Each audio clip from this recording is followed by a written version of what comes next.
আজকে আমি আপনাদের দেখাবো কিভাবে খুব সহজেই আপনারা পাতা স্কেচ করতে পারবেন। লাস্ট কয়েকদিনের টিউটোরিয়াল ভিডিওতে আমি দেখিয়েছিলাম কিভাবে আপনারা খুব সহজে ফুল স্কেচ করতে পারবেন এবং আমি কয়েকটি শেপে ফুলও এঁকে দেখিয়েছিলাম।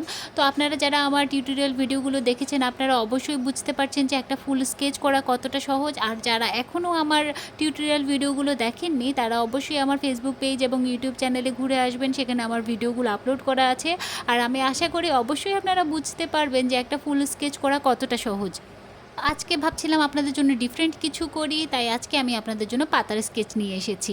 প্রথমেই আমি পেন্সিল দিয়ে একটা শেপ করে নিয়েছিলাম, তারপর আমি কলম দিয়ে পাতার বর্ডার করে নিয়েছি এবং ভেতরের যে সরু অংশগুলো সেগুলো এঁকে নিয়েছি এবং আমি খুব সহজেই আমার পাতা স্কেচ শেষ করে ফেলেছি। তো আপনারা অবশ্যই বুঝতে পারছেন যে একটা পাতা আঁকা কতটা সহজ। আমি আশা করি আপনারাও চেষ্টা করবেন অবশ্যই এবং আপনাদের কাছে আশা করি অনেক ভালো লাগবে। তো আজকে আমার টিউটোরিয়ালটা আপনাদের কাছে কেমন লেগেছে অবশ্যই কমেন্টে জানাবেন এবং পরবর্তী ভিডিওতে নতুন কিছু নিয়ে আপনাদের সামনে হাজির হব।